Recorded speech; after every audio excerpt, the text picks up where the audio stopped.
All right, Isaac Lee, welcome to the Former Action Guys podcast. I really appreciate you coming on. CH-53 pilot. That's you got to give a shout out to the shitter pilots. You're my first 53 pilot on the show. So people that don't know, that's a funny nickname that we've had for him in the Marine Corps for I don't know how long. Probably since at least you've been in, right? Yeah, since I started flying them. But yes, thank you very much for having me. I'm excited to be here. Yeah, man. I love having pilots come on because I think pilots are super efficient. I remember as a JTAC and stuff like that, working with pilots in planning phases for ops and stuff. Even in training, they're like, get in, get out. Like, we got stuff to do. Let's get this op plan, common sense. I always really appreciated the efficiency of the pilots. And I think that just comes from the natural, progression of your career and what you have to go through to even become a pilot. Would you agree? Yeah, absolutely. I mean, from day one in flight school, it's all about time on target, and everything happens to the second as you planned it, and you just get ingrained in that way of living, frankly. Brief starts exactly at this time. Here's your time hack, and everything that happens from that point forward is literally has to be right on time. So it is a very efficient profession to become a part of. Yeah, like I said, I always appreciated it. And the 53 was an interesting, not my favorite helicopter to fly in, but not my least favorite helicopter to fly in. So I guess that's always good. It is. I don't want to start out. I want to start out by asking you recently. So I don't want to be negative at first, but recently there was that crash here, that 53 that went down. When something like that happens, especially in a community that you come from, what are the first thoughts of the pilots that are hearing about it? Like, what goes through your mind when you hear about something like that happening? Well, I mean, it's something that immediately ripples through the whole community, obviously for all the active duty guys, but the extended community to include, guys like myself who've moved on from the service. Everyone immediately starts talking. Everyone immediately has a pretty decent idea of what could have gone wrong there. But honestly, more than anything, it's just, it's immediate empathy for the crew, obviously for the unit. How difficult that is to go through. And we all are very aware of just how dangerous of a profession it is. I mean, there's so many things that could go wrong on a given day. I feel very fortunate to be sitting here after my experience, and mine went pretty well. So it's a tough one. My heart goes out to the squadron, HMH 361, and really the whole community. I mean, it's a tough one for everyone to move on from. Yeah, 100%. I mean, I just can't imagine.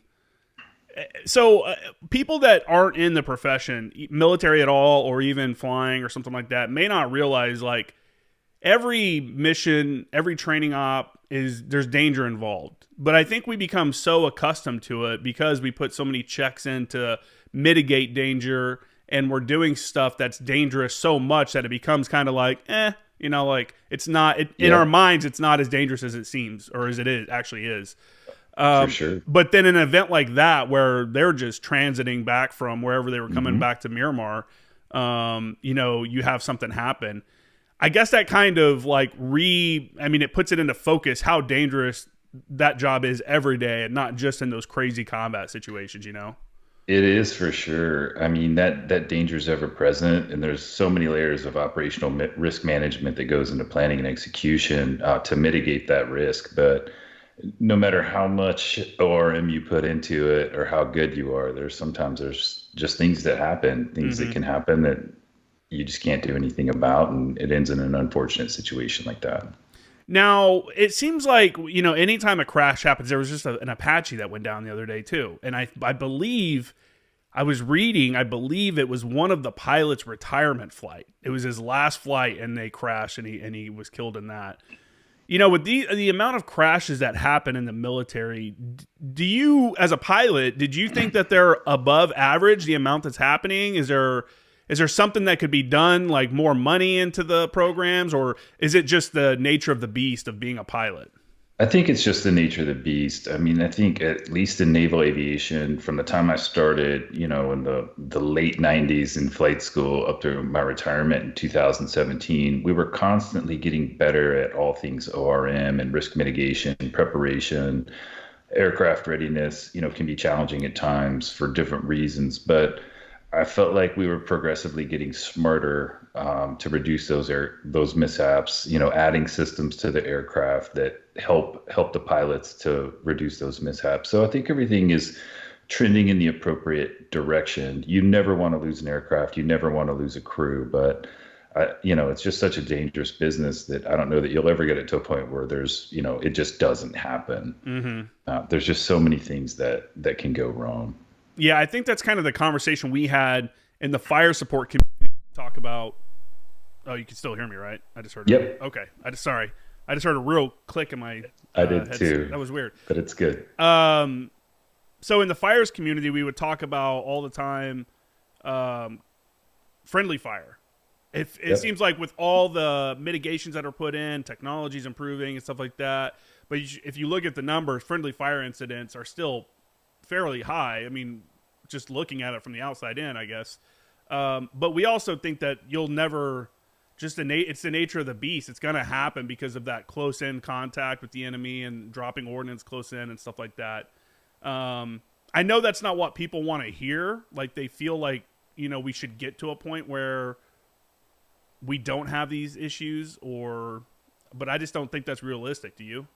No, I don't think it'll ever get to the point where it just doesn't happen. I mean, there's just so many things that are happening in that aircraft, and you got a million parts all made by the lowest bidder on top of it, right? I mean, sometimes it's just a catastrophic mechanical failure, and no matter how good your maintenance is, and even if you checked every box 100% correct, sometimes things just break. Yeah. Sometimes things go wrong. The weather gets a vote, the terrain gets a vote, the enemy gets a vote when present. And there's just no way to 100% mitigate every bit of it. Yeah. But when you're doing it, you have to really convince yourself that it's fine. Like that's not going to happen. It's just something you don't think about. You can't let that into your thought process while you're out there executing and doing the job. Yeah, you definitely. That could happen to me kind of mindset for sure. Yeah, I mean, it's something, at least in my case, I was always aware of. And I would say I was aware of it to the point that I almost assumed that if I kept doing it as long as I did, at some point I was going to be a half second too slow, and something was going to catch up to me. But you're not like consciously thinking about it while you're doing it. You just go out there and execute, and it's like anything else. Like in the military, I think to go do that job, sometimes you just have to believe that you're 10 feet tall and bulletproof, and nothing's going to get you, and that's what lets you get out there and do it. Yeah, 100%. I mean, again, like I said in the opening, it's an inherently dangerous job. Even if you're being as safe as possible and doing everything the right way, something could happen. So, absolutely, when there's an incident like that, when an aircraft goes down, casualties, if there's casualties or not, there's going to be an investigation. How does that go? Can you kind of walk us through kind of the 48 hours after an incident, what happens within the squadrons and stuff like that? Yeah, I mean, immediately the squadron will stand up a mishap board, cease flight operations. That mishap board is predetermined for the most part for people by billet. Your safety department is obviously involved. You'll have a maintenance rep, you'll have an operations rep, et cetera, and they'll start looking into it right away. And you always get some involvement and some assistance, if you will, from higher headquarters, whether that's at the group level up to the wing level, just depending on what the mishap is, where it is, what's the severity. But it really becomes an all hands on deck event in that first 48 hours. And at the same time, that's happening. The squadron command is really focused on the families in the squadron, not only for those, for the Marines that were lost, but for everyone else, because it can be such an emotional event for everybody. Mm-hmm. And I think that's especially true for the service members who it's their first time being close to one.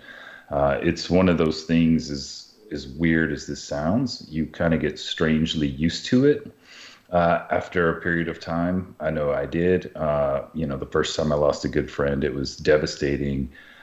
But you kind of slowly learn that it's part of the business, for lack of a better way to put it, and it gets to be something that's a little easier to accept and move past. And there's a lot of layers to that we could peel back. But for those people, for the service members who ran it for the first time, it can be really, really difficult. And so that's also a focus. It's just really, kind of getting your arms around everybody, making sure everyone's okay, and then smartly easing back into operations while the continuation of the investigation and findings and all that stuff is happening, because that'll drag out for several weeks and in some case months. Yeah. When you have an incident like this most recent one where there are fatalities and stuff like that, does the squadron still investigate? Is there still someone, or is it move up? I'm sure like the FAA or NTSB or stuff has their own people that come around as well. Yeah, it really depends, but for the most part, the military will handle it themselves, and the squadron will kind of be in the lead. But there will be oversight from higher headquarters to make sure all the appropriate boxes are checked, and there's checks and balances, and the right people are looking at things, and those determinations will then get made. But higher headquarters will be reviewing it the whole way through. You got the Naval Safety Center that will ultimately, take the findings and study them. So each one of these that happens, a lot of folks will end up really digging into it over the course of the next several months, in an effort to make sure that it, hopefully whatever caused this one doesn't happen again. Yeah, yeah. Now, when you decided to join the military, did you, in the book that you wrote, you said that, you wanted to be a pilot. Did you understand at that time how dangerous of a job that can be? Honestly, no. My venture into the Marine Corps and aviation was almost on a whim. I will honestly tell you, I went to college not because I really wanted to. I just thought that's what I was supposed to do. I didn't particularly care for it. I didn't care for what I was studying, and it was really, I talked about it in the book, but I went out to my parents' house one night and I was kind of talking to my dad about it. You could see the T-37s in the pattern at Reese Air Force Base on the outskirts of Lubbock, Texas, where we lived, where I grew up, from my parents' driveway. And we're having this conversation. And I had thought about the military before. I'd had a high school teacher who was a retired Air Force colonel that kind of put a bug in my ear at that point. So I'd sort of been walking around with this kind of loose idea in my head that the military might be a good fit for me. But that night, I was just sitting there with my dad and looking at those T-37s and talking about how I didn't really care for what I was studying in school, and was just really kind of came to the conclusion in that conversation, like, that's what I want to do. I think I want to go be a pilot in the military. And when I said that and kind of made that decision, I knew almost nothing about it in a realistic sense. It just sounded like a really cool adventure that I could go have, right? Like, hey, I'll go join the military. I'm sure I'll meet a bunch of awesome guys and go have some adventures and learn how to fly some planes and shoot some stuff. And it just, it didn't sound almost even real. I mean, everything I knew about the military up to that point was like movies. So it just sounded like this cool idea to go set off and do this. And then I started doing all the homework and then applying. And next thing I knew, I was heading off to officer candidate school. Now, for the people that go to officer candidate school, most people don't know what they're going to get when they get there, or what job Correct. field or something like that. Few jobs like aviation, you can get a guaranteed contract to at least get a shot at trying out. I think legal is another one if you're a lawyer, and there may be one other one, but I'm not sure. How hard was it to get that flight contract? Well, there's a pre-screening process. So when I first started working with an officer selection officer and told him I wanted to go into aviation, it really just comes down to you take an aptitude test, and then they look at all the other standard things that every applicant submits, your college transcript and your physical fitness test scores, et cetera. But apparently I did well enough on that flight aptitude test that it secured me what's called an air guarantee. But like you said, all that means is you get a shot at flight school, and there's about a 40% attrition rate once you get there. So it doesn't guarantee you're going to make it. It just guarantees you're going to get a chance. Mm-hmm. So you go to officer candidate school, get through that, and again 40% attrition there too. Move on to the basic school, which is our, all Marine second lieutenants go through 6-month course where you essentially learn to be an infantry platoon commander in line with the every Marine's a rifleman mantra, and then on to flight school. And it's Navy flight school. We're all Naval Aviator. So we're there with all the Navy ensigns, and they're really the majority of the population in flight school. But we all go through the same program. I think you mentioned in the book about there was way more swimming than you expected at the beginning of flight Yes. school. Yeah, that first 6 weeks of flight school, they call it aviation pre-flight indoctrination, and it's some basic classes, systems, aerodynamics, engines, but you spend every afternoon in the pool in Pensacola trying not to drown. It's such an important aspect of naval aviation because there's obviously a possibility that you could end up in the water, and you need to be able to survive. So that was eye-opening. Thankfully, I was a decent enough swimmer to get through it. Yeah. When you're talking about like the academic portion, that beginning part of flight school, what did you find to be the hardest?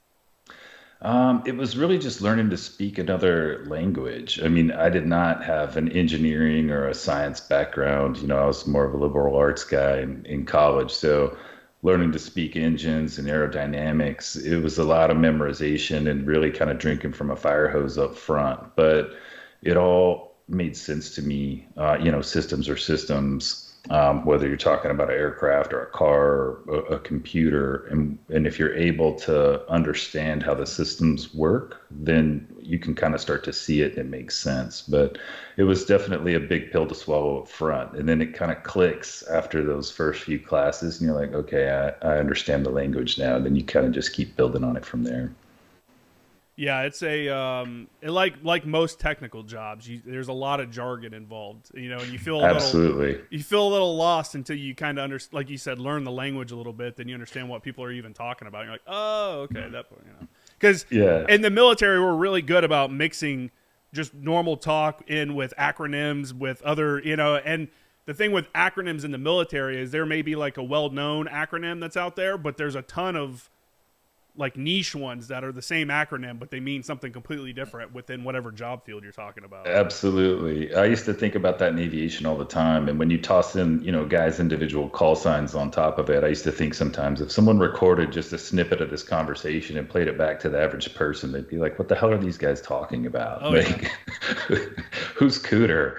What's an agdag? Like, but you'd be having these very serious conversations, just laden with acronyms and call signs. It was interesting. How far into flight school before you jumped in your first aircraft? Well, you go through just that 6 week program of pre-flight indoctrination, and then you start your primary flight training. And in my case, I went to Corpus Christi, Texas for primary T-34 single engine turboprop airplane we all start out in. But most of the guys most of the students stayed in Pensacola. A portion of us got asked to go to Corpus. I was from Texas, so I was like, sure, I'll go to Corpus. So it was really, as soon as I was done with that 6 weeks of API, moved out to Texas. So, it was a couple weeks to move at the time. I didn't actually own anything really other than my uniforms and a bed. And got to Corpus, and next thing you know, you're in the aircraft, and here we go. And it's pretty intense from that point forward. I mean, flight school was about 2 years in total, but every day there's an academic event or a flight, and it was just nonstop studying. I've never studied that much in my life before or since. It was all day, every day. If you weren't in the aircraft, you were studying when you needed to be. I knew a Huey pilot, and he was talking about in flight school they do.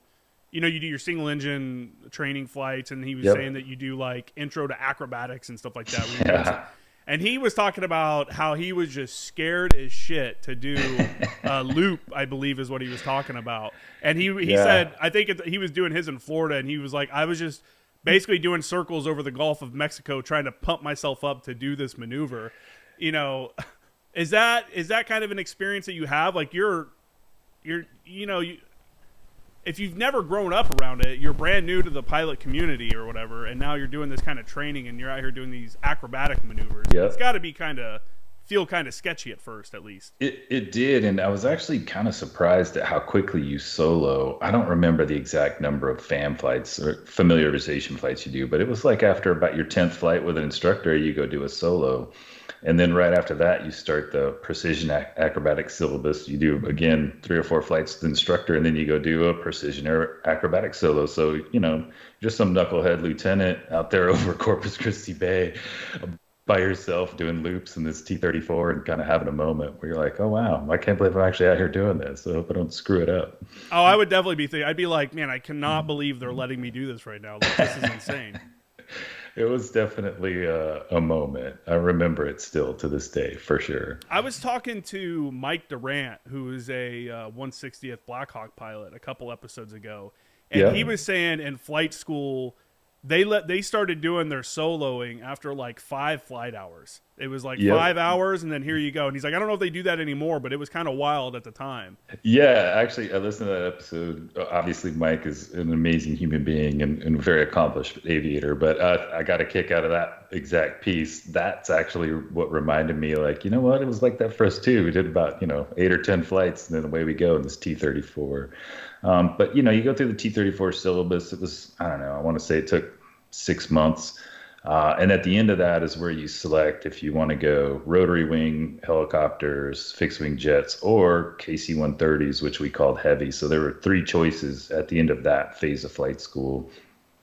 And the selection was really based on grades and availability of spots. So all they do is they take your class, and your class isn't really a formal class. It just happens to be whatever lieutenants are finishing the syllabus this week, rack and stack everybody based on grades 1 through 10 or 12, however many of you there are, and you put your wish list together of what you want, and first person gets their first choice, second person probably does too, and after that it turns into a little bit of a crapshoot.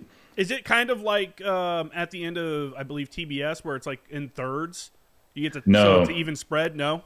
no, flight school is not. It's straight ranking 1 through whatever for each class. Mm-hmm. There's no quality spread, No so to quality speak. spread. Yeah. That's And they it call it also at TBS. and it also depends on needs of the Marine Corps at the time, right? Because it could be like when your Absolutely. class graduates, it could be all helicopters and no Yep. jets or something like that. Yeah, that happens too. And for me, I think at the time at least, this was true for most of us.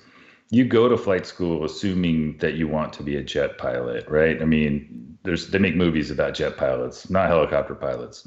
It just doesn't sound cool.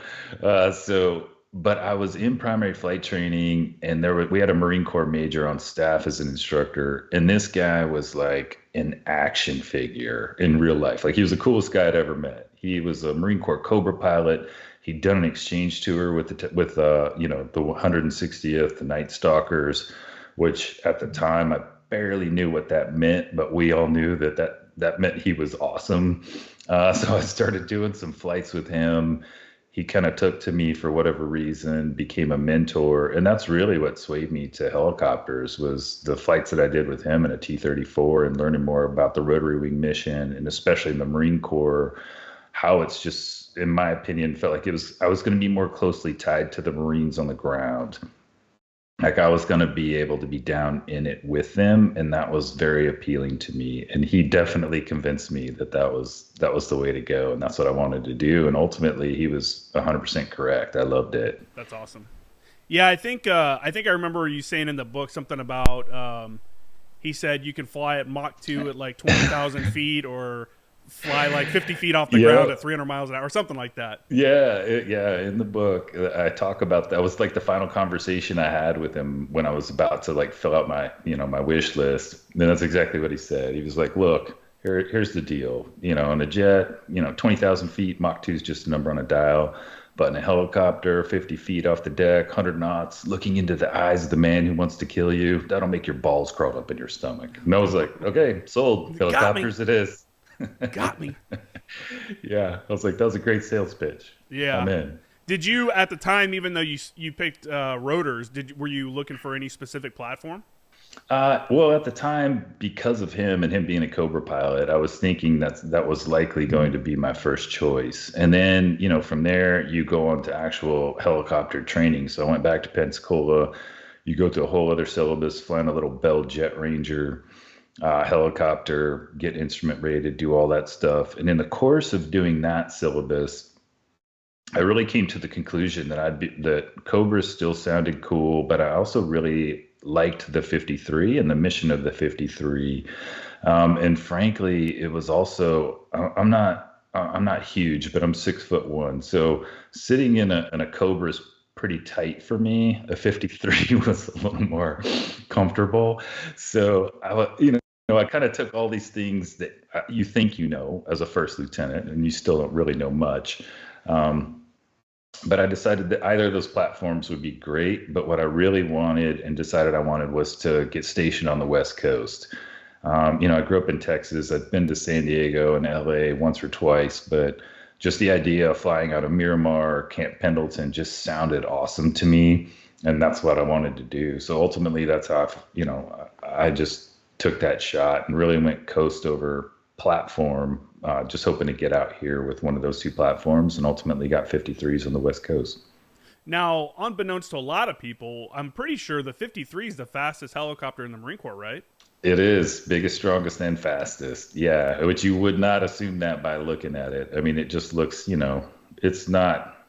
It's an interesting aircraft, but at the end of the day, it looks like a school bus with a rotor on it, right? Mm-hmm. But that thing's got a ton of power with those three engines and 4,300 shaft horsepower and all three, and 179 RPMs on the rotor. It can move. It can easily top 150 knots. I mean, we try to cap ourselves there, but you can get around pretty quick in that thing, and it's actually very maneuverable for as large as it is. Man, I've been in the back of one time when a pilot did like a real hard cut. Like we were coming back from the ship to base, and I don't know what he was doing, but he cut so hard I felt like I was looking straight down at the guy that was sitting across from me. I was half asleep too, scared the shit out of me. I was like, Yeah, "What the hell?" you can put some G's on a 53. It's actually pretty maneuverable. It was a fun aircraft to fly. It's a difficult aircraft to learn to fly because it's got a lot of unique characteristics. Mainly the canted tail rotor provides a little more lift on the aft end of the aircraft, Hmm. but because of that, the aircraft hovers a little bit left wing down and nose up. And so it takes a while for an aviator to get used to that because your natural tendency is to want to make yourself level Yeah. as a human being. But when the aircraft is actually in a stable hover, you're a little leaning left and leaning back. And that's even more pronounced if you're in the right seat, vice the left seat, et cetera. So it takes guys a little while to get used to that and be able to fly it well. Now the fifth. What do you know? What variant are they flying right now? It's still mostly 53 Echoes, which is what I flew, but the 53 Kilo, the replacement, is being fielded, and there's a squadron already on the East Coast, HMH 461, that's flying that, and they'll just transition one squadron at a time. So they'll do East Coast first, and then it'll make its way out here to the West Coast. I haven't seen the timelines again recently, but I would imagine next couple of years you'll start seeing the West Coast squadrons transition over as well. Is it mostly like a power upgrade, an engine upgrade, or something It else? is it is really an all systems upgrade. It is, more powerful, totally revamped engines, but all the mission systems are revamped as well, glass cockpit, etc. And I don't know that a lot of people know this, but both the 53 and the Black Hawk are made by Sikorsky.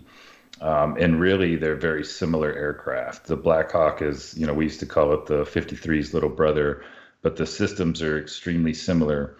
So in the Kilo, they're basically catching up to the Blackhawks now with glass cockpits, fly-by-wire, all the whiz-bang stuff that the Blackhawks got first. The 53 Kilo is now getting. So similar systems, similar mission systems, but everything has essentially been upgraded. It's a pretty amazing machine. What do you mean by a glass cockpit?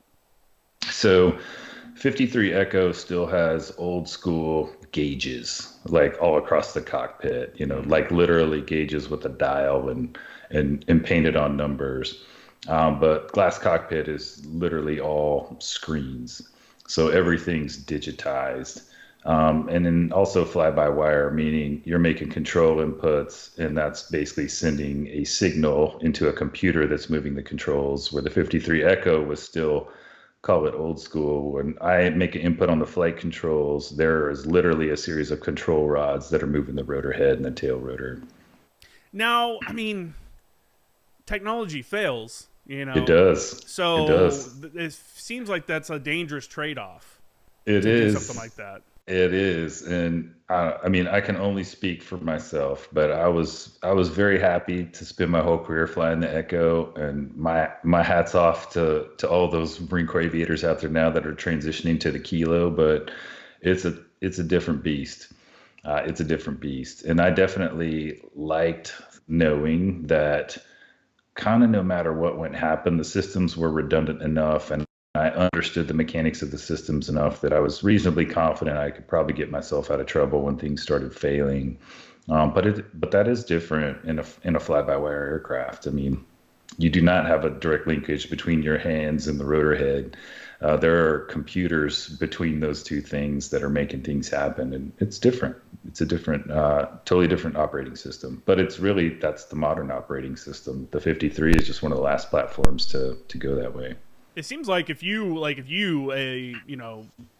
having done it the way you've done it forever, jumped into that cockpit and flew, it may take a little bit to get used to even the controls because you're probably not going to get the feedback that you would get from something that's physically connected. I would think so too. And obviously, I never flew the Kilo, not even in the simulator. But I'd have to ask some of my buddies because I definitely have quite a few guys I know that have made that transition or are transitioning now that are still on active duty, just how different it is. Mm-hmm. Are they, and obviously you can't go into classified stuff, but are they adding more like sensors and stuff to it so that I know when I was in and I got out in 2018, so my stuff's a little bit behind. They were trying to make not every platform a CAS platform, but at least every platform like an ISR platform where they're giving feedback. They could feedback live streams to the command and stuff like that. Yeah, all of that was happening as I was transitioning out, and I transitioned out in 2017, and they have added even systems to this 53 Echo that I don't know what they are because it happened after I had moved on, but all to tie into all of that communication and exactly what you're talking about. Yeah. When you got the word like, hey, you're going 53s, what was going through your mind? I was just excited, but at that point, it still just sounded like a big adventure. No war had started yet. I was just excited. I was newly married at the time. I had to take a swing through Marine Corps Station New River on the East Coast to do my 53, fleet replacement squadron training for a few months. So went out there, learned the basics of the aircraft, and then headed to Miramar. We moved across country and came out to San Diego, but it just sounded, like a big adventure. At that point, the Marine Corps had just recently taken over Marine Corps Air Station Miramar from the Navy. I was familiar with Miramar simply from the movie Top Gun, of course. So it just sounded cool. Hey, we're going to move out to San Diego. I'm going to be in the squadron at Miramar, and let's go see what happens. It was just really exciting time. I'll say, as a Top Gun reference, I went and saw the new Top Gun.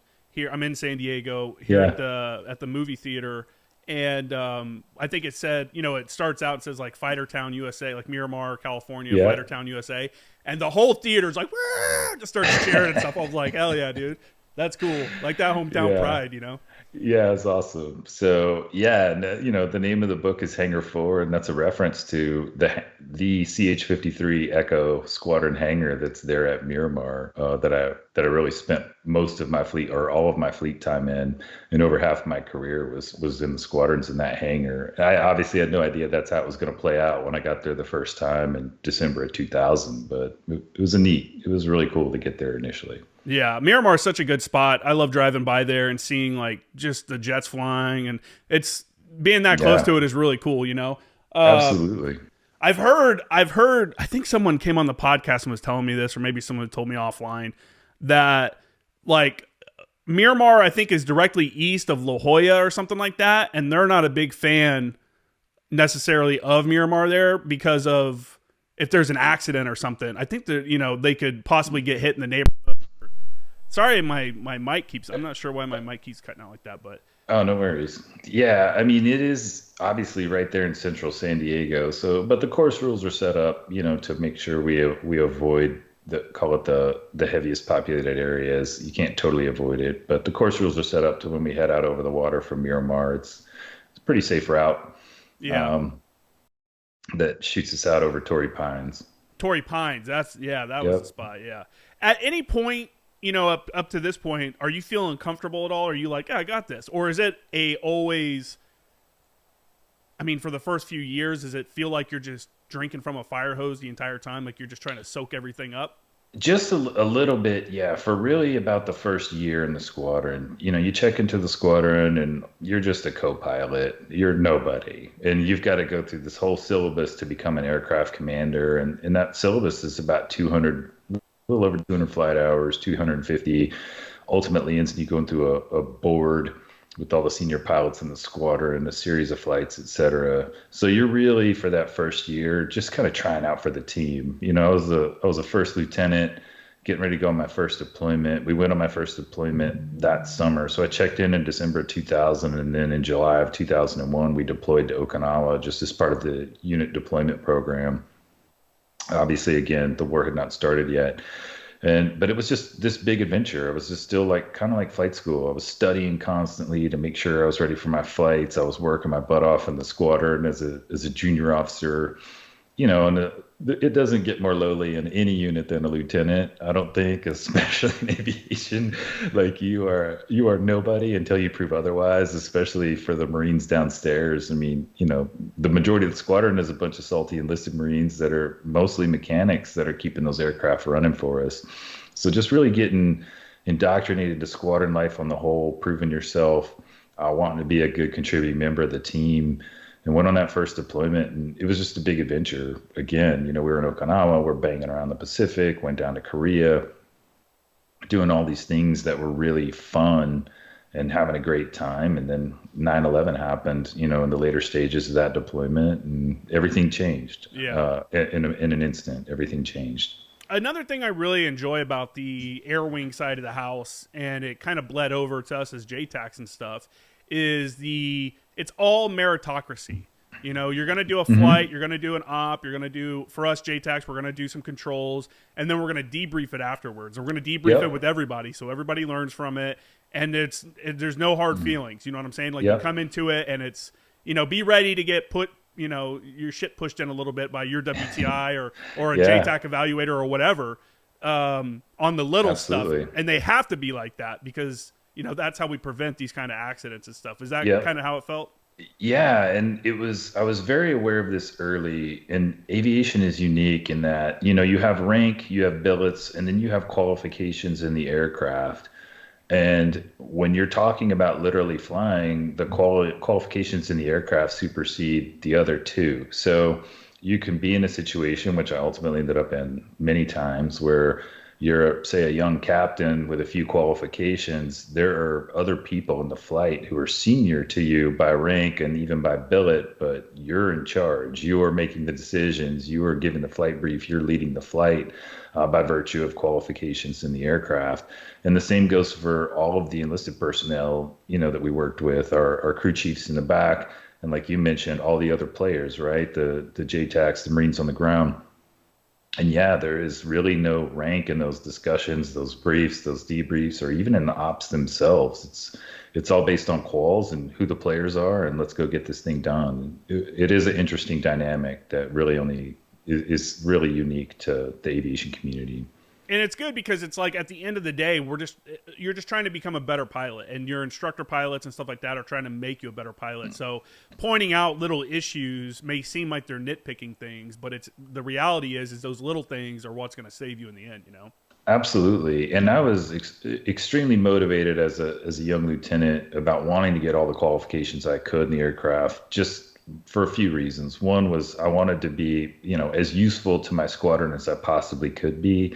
And I saw that as a way to do it. But as a young, lieutenant, I also had a couple of captain weapons and tactics instructors, we call them WTIs, that had been through the weapons and tactics instructor course out at MOTS 1 in Yuma. And I just really looked up to those guys. And, especially we had one in my squadron, a guy named Jay Spooner Holterman, who ended up, as a captain, doing some really amazing things as a WTI in the initial invasion of Afghanistan off of the 15th MEU. So I had guys like that around to look up to, and it was really inspiring to me as a young guy to be like, hey, I want to be like him. Like he's, that guy is helping us get this mission done. Like he's the guy. And I always kind of thought of it as your WTIs or, your captain WTIs are kind of like your quarterbacks in the squadron. And I wanted to do that. So that really motivated me to work my butt off and take every flight that anyone would give me, take advantage of every sim hop just to try to get those qualifications so I could get to that point. I think you kind of have to, because people that don't know, like there's these TNR standards, we call them training and readiness standards. And you have to check so many boxes. Like, and as my experience as a JTAC, it was like you have to get controls during the day, you have to get control at night, you have to do one with live ordnance during the day, you have to do one with artillery and live air at the same time, and it's all these checks in the box to confirm that you know what you're doing. For pilots, it always seemed like there's so many TNR standards to check that you never have them all checked. You're just kind of slowly working to grind away at some of the more advanced ones while maintaining your easier ones that expire, quicker. Absolutely. And yeah, a lot of people don't realize. So, the first big one is becoming an aircraft commander, like I talked about earlier. It takes you at least a year to get to that. You do a board, you do a syllabus. Now you can sign for an aircraft. But when that's complete, there's still another, like, I think it's 10 or 12 qualifications beyond that. It's becoming a section leader. I can lead a flight of 2, then a division leader. I can lead a flight of 3, and then a trained flight instructor. So I can teach people to fly, 200 feet and below. And the list goes on and on and on, until you get up to the really advanced qualifications, which were night systems instructor, which that check ride has to be given by a MOTS 1 instructor. Comes to your squadron, gives you, puts you through a test, a syllabus, and the flight, which was always an event at any squadron when the MOTS guys would come to do night system instructor check rides. And then beyond that, it's becoming a weapons and tactics instructor and actually going out to Yuma and being part of the WTI class and getting through that syllabus, which is extremely intense. But really, it's, every peer group that checks into a squadron, you might have 10, maybe a dozen aviators in that peer group, and 1, maybe 2 will get all the way through the WTI qualification. So when you're talking about for the night instructor or night instruments instructor qual, your squadron WTI can't check you off on that. They have to bring in a MOTS guy. Yeah, MOTS owns that qualification. So to become a night systems instructor, MOTS 1, an instructor has to come out and do that. So the squadrons will schedule that well in advance, make sure you're prepared. But on game day, you're getting an outside look from a MOTS 1 instructor that's going to ultimately say, yeah, you're ready for this, or no, you're not. What's the nerves from that? Because that's like if you were a high school football player and you got like an NFL guy coming in to, those are the dudes. Yeah, they are. And it was a big deal. And, especially when I was a younger guy in the squadron, it was like, oh, the MOTS guys are coming. And it was a squadron event, when they were there. It was all hands on deck to make sure that everything was ready for these check rides and that the pilots were ready to go, that were getting them. In my case, the way it worked out is, 9/11 happened. We came home. We went to OF1, did that, came home, went right back for OF2, came home. But I actually did my NSI check ride in Iraq on my second deployment to Iraq. Wow. And it was kind of an unusual situation in that at that point I'd flown so much at night that I was prepared for the flight, and I'd been studying for quite a while. But because everyone was scattered, MOTS 1 actually allowed, there was a major on staff at the MAG in Iraq who had just come from being a MOTS 1 instructor, and MOTS actually allowed him to do NSI checks in country for a couple of the squadrons. That's how I ended up doing it in Iraq. And it was really just a decision about efficiency for MOTS 1 because the squadrons were deploying so much at the time. So I did my NSI check ride there in Iraq on my second Iraq deployment. That's and then crazy. I came home and got all my stuff together and went to WTI a few months later, and then deployed again to Iraq a third time. And by then I was the squadron WTI, which was pretty cool. That's awesome. Earlier you said something about being a turf instructor, the terrain flying. I mean, if anything is going to make somebody nervous, I feel like that would do it. Flying with someone that you're teaching them how to fly super low. Yes, yeah, it was an experience. I mean, just getting used to doing it yourself is challenging, and then teaching someone else obviously is challenging as well. But flying low like that during the day, especially an aircraft the size of a 53, it's exhilarating. I'll say that. 50 feet out over the deck in the desert somewhere is pretty neat. But I will say doing it at night, especially on a low light level night where there's no moon for your NVGs to amplify, is a whole other ball of wax. And those were always like kind of a white knuckle event. Like you had to be on top of it every second because, at a low altitude like that, just one tiny mistake and it can end badly.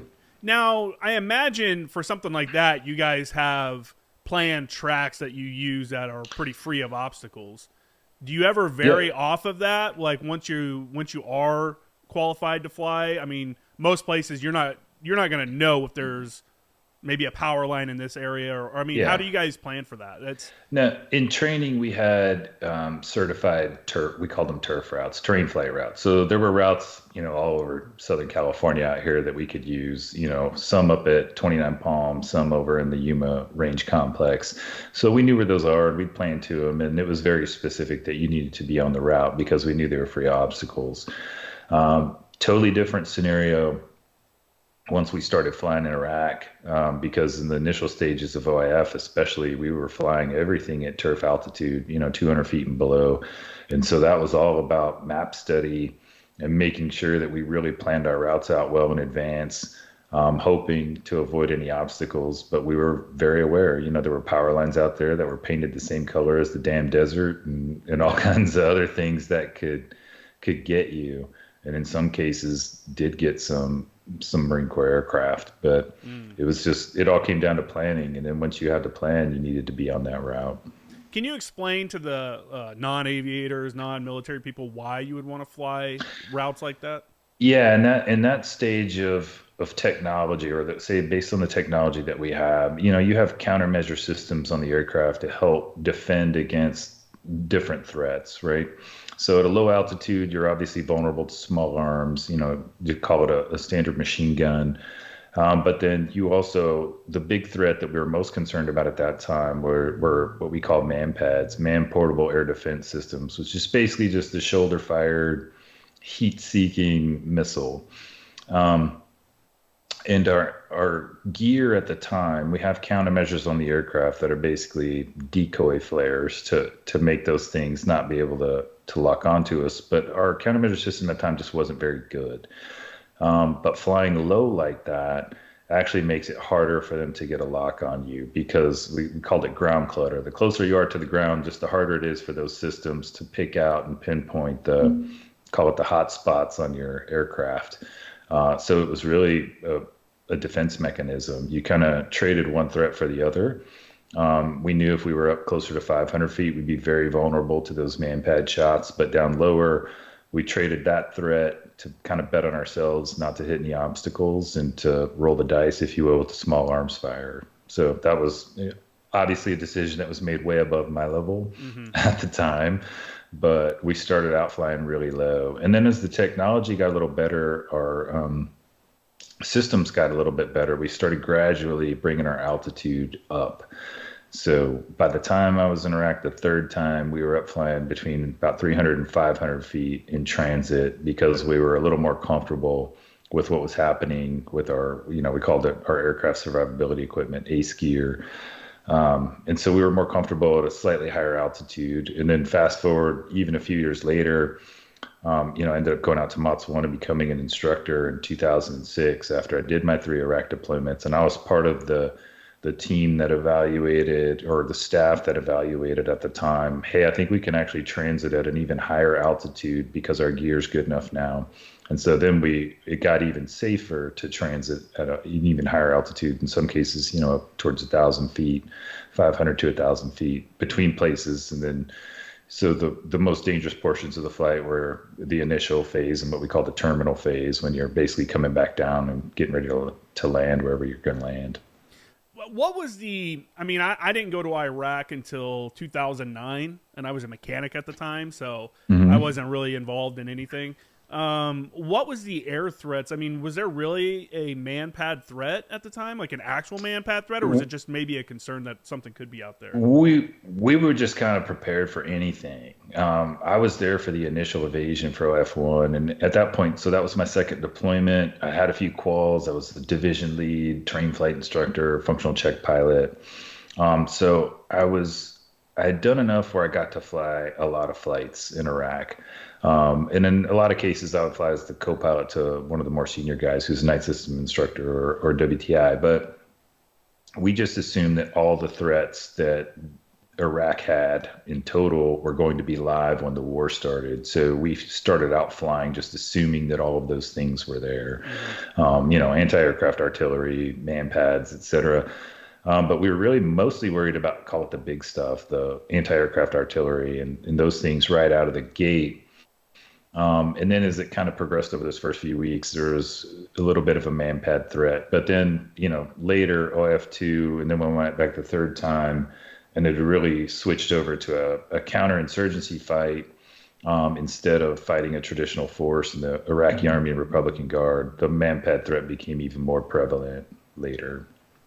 Yeah, yeah. It's because people hear like, "Hey, we have air superiority," which you would assume as someone that's not in the military or something, that just means you can go and fly and everything's okay. But those persistent threats, or those threats are persistent out there. Like they could pop up wherever.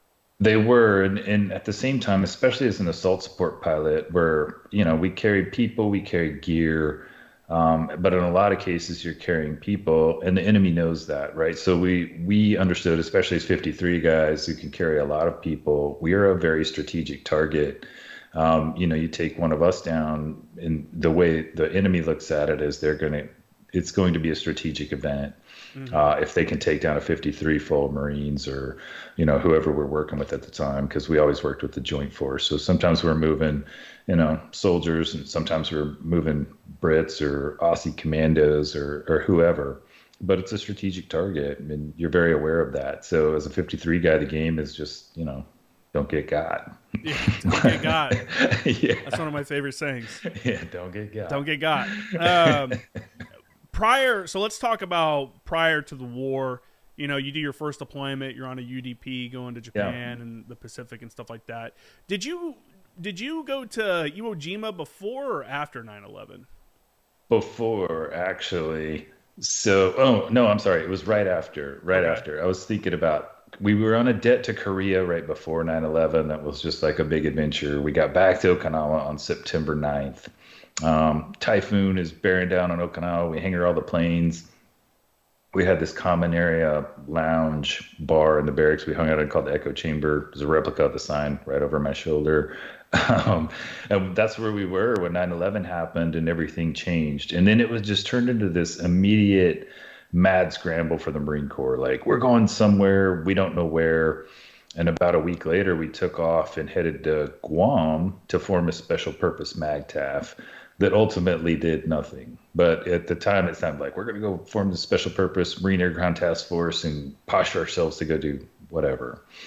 But we flew from Okinawa to Guam via Iwo Jima, which in retrospect is probably the least intelligent thing I ever did in a 53, because it's, a good 5 hours over open ocean with nowhere to go if something goes wrong on each leg.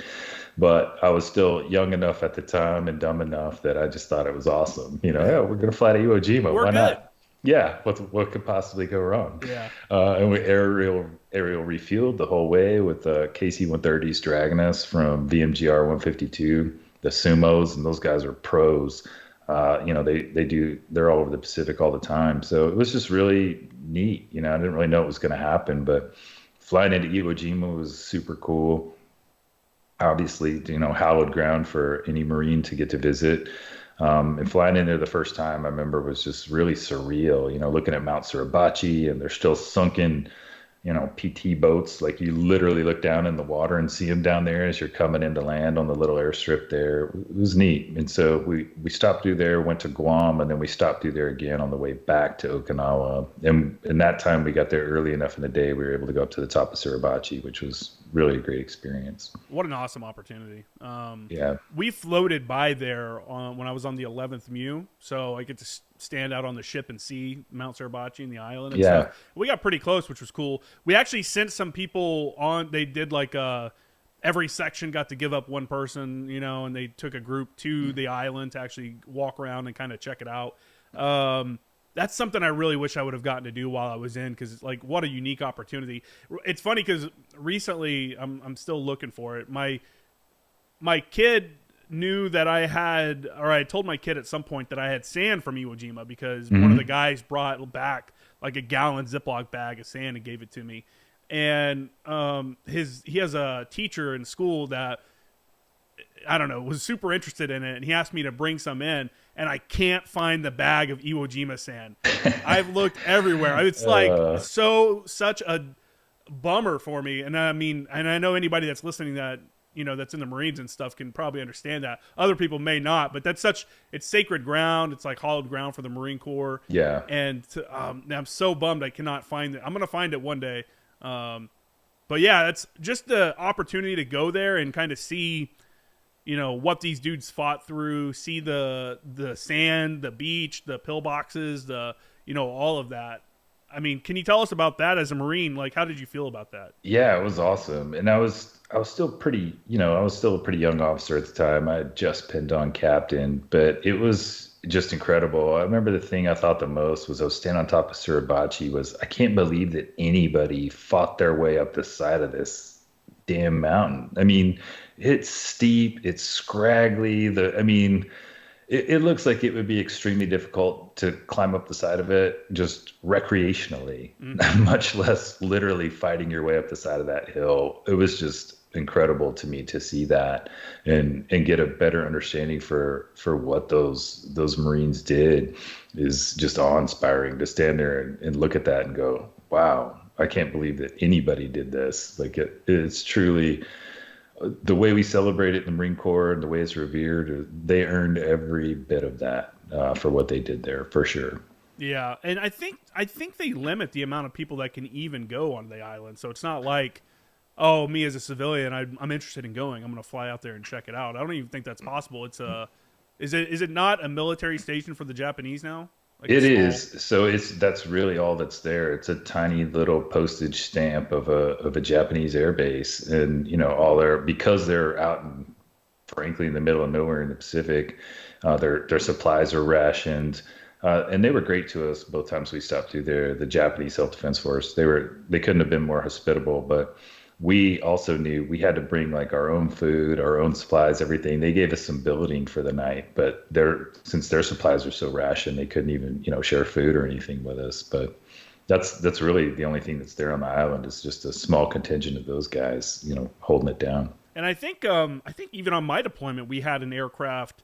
I think we had a Harrier have to do a landing there because I don't know if it lost the engine or something happened where it got sent there, landed, and they were there for like a week until they could get it fixed. I remember in the book you said one of your helos during that transit lost an engine along the way. Yep. Although they do have 3 in the 53. Yeah, so it was actually our operations officer at the time. He lost one en route, and so he had to stay behind on Iwo for a few days while the KC-130 guys ran back to Okinawa to get him another engine, came back, replaced it. So he got a couple of bonus nights on Iwo, and then he came and caught up with us in Guam. That seems, man, you mentioned you mentioned flying over water for 5 hours on its own is just risky. Now he's going to fly in an aircraft that was just repaired. That would be at the back of my head like, man, I hope everything's good on this. Here we go. Yeah. It is something to think about for sure. But he was fine. I mean, he was a senior major at the time. He'd been a test pilot. I mean, he was one of those coolest guy in the room. He didn't seem the least bit fazed by any of it. So it was neat to see that. Had you guys had to ditch for some reason, what would you do in that kind of situation? It's a great question. So when that first came up and we started talking about that mission, and mind you, it was total chaos in those first few days after 9/11. We're going here, we're going there. Like the plan is literally changing like every few hours. Mm-hmm. And then when we kind of settled on, okay, we're going to Guam via Iwo Jima, that was one of the first questions that came up. Like, well, what's the plan if somebody has to ditch? I mean, we have rafts on board we could carry. So you sort of have a plan to call it safely, sit it down in the water, rally everybody, get in the raft, and then hope someone that can come get you. But our higher headquarters decided that they would put some Air Force pararescues, PJs, in this KC-130s that were dragging us to give us fuel, and that they would get in the water with us. And to this day, I don't understand how it made more sense to put more people in the water, but someone up on high decided that was a good plan. I'm really glad we didn't have to execute it, but it would have been a big party of people floating around out there in the middle of nowhere in the Pacific, hoping they could get picked up. So they would have just skydived in from the KC-130 and just basically landed? Yeah, they were going to literally jump out of the Hercs, and parachute down and join us in the water. For some reason, I'm sure there was an overarching reason that probably made sort of sense, and I was just too junior to understand what it was. To me, I was like, maybe. Okay. maybe. Sure. Or it could just be someone Yeah. check the box like, yeah, PJs, yeah, Yeah. that's Yeah. good. That's our risk mitigation. Seems They'll like a make it good out risk okay. mitigation. Yeah. Man, that's interesting. I remember one time we were flying back from San Clemente Island after a TCP shoot. We were doing some CAS work out there, some close air support stuff, and any for those that don't know, anytime you fly over water, they give you this like horse collar that's like an Yeah. inflatable vest, and it wraps around you. For whatever reason, the crew didn't give us those this time. We're flying Hmm. back, yeah, and I was like, oh, cool, I don't have to put this stupid thing on, and then we took off, and as soon as we got over water, something started happening with the 53. It was I was with Anglico, and one of our forward air controllers was a 53 pilot, so he kind of explained Yeah. it to us afterwards. It was something with the hydraulics that would help stabilize the controls went out, so he's basically fighting the helicopter the Hmm. whole way. And I remember being in the and I thought he was going to turn around and land back on San Clemente Island. No, this guy kept going, heading for Pendleton. And I remember just the aircraft all over the place. And I'm just looking at the crew chief, and I'm like, if this dude starts freaking out, I'm going to start freaking out. Because I'm like, what the fuck is Yeah. going on? And then one of my guys afterwards told me, he's like, Staff Sergeant, I was looking at you, and I was like, man, if Staff Sergeant starts freaking out, I'm going to start freaking out. So it was like a chain of don't freak Yeah. out all the way down the line. But that incident, after that, I was never really scared of flying in helicopters, and then that happened, and then after that I was like, man, here we go, getting in a. And when we landed, we actually had to do a landing at. We were supposed to go to Miramar. We actually had to do an emergency landing at Pendleton, and our captain, who was a 53 pilot that was on his ground tour, got when we got out of the helicopter, he went and like chewed out the freaking pilot because I guess one, they didn't have the water Yeah. wings or whatever you call them, the horse collars. And two, he's like, you should have turned around. You have a helicopter full of Marines and you have this issue. Like, you should not have continued. It was like a huge deal. But yeah, I mean, I guess for people that don't know, it's events like that that can really kind of chip away at your like, oh, everything's good. This is like, we're all pros and everything. And then something like that happens. You're like, holy shit, like this could go wrong at any time. And me at first thinking like, oh, I'm glad I don't have to wear that stupid horse collar thing. Immediately when the helicopter started going all over the place, I was like, fuck, we're all going to die here now because we don't have flotation devices. And Yeah, I know exactly what that is. So his automatic flight control system went out, and when that happens, it's like losing the power steering in your car. You can still fly the aircraft, but it's really difficult. You have to be pretty strong to control it, and it's hard to make those finite control inputs. So we actually would train to that fairly regularly, where we turn the system off and fly without it. Obviously, not with passengers on board when we do that training, but yeah. we train to it. In that kind of situation, do you think you would turn around and land, or would you keep going? Or you're like, oh, that's I fine. mean, it depends. At what point am I on the route from where I took off, from where my destination is, and where's my safer landing point? Yeah. So, if I'd just taken off from a ship and I got a runway as the next stop, I'll probably take it to the runway instead of trying to land it on the ship, even if the ship's closer. It just depends. So it's just a little more difficult to be very precise with the aircraft. So there's a few things that factor into it. Yeah, that makes sense. I mean, I see what you're saying there with the ship because it's real touchy depending on the sea state for landing. I remember we had another incident when I was on the Mew. We had the Osprey this was during our deployment. It was like our Ospreys were running the first flights into Iraq for what was the op after Iraqi freedom? What did they call it when they were doing ISIS, when they were fighting ISIS? Oh yeah, I know what you're talking Inherent about. Resolve. Yeah. Operation Inherent Resolve. And one of the Ospreys like took off, and it was in some kind of maintenance mode that wasn't clearly visible on the dials and stuff like that on the controls. And when it took off, they couldn't keep the power up to stay afloat. They kept dipping into the water and told their crew chiefs to ditch. And one of the crew chiefs ended up dying. He ended up drowning. And I just remember every time something like that would happen, especially when you're that intimate. I mean, I wasn't obviously that involved, but I was on the ship when it happened. It's like it kind of chips away at the facade that this is like safe, and this is like the next time I got into an Osprey on ship after that, I was obviously a little worried. Yeah, for sure. I mean, all those things are challenging and scary. I mean, I think for me, there was when it got real for me was, I did one deployment to Iraq. Everything went well. I mean, as a Marine Corps, we lost a few aircraft for different things. We lost CH-46 the first night of the war, just because the visibility was so poor. They were trying to insert some Brits in the Al Peninsula.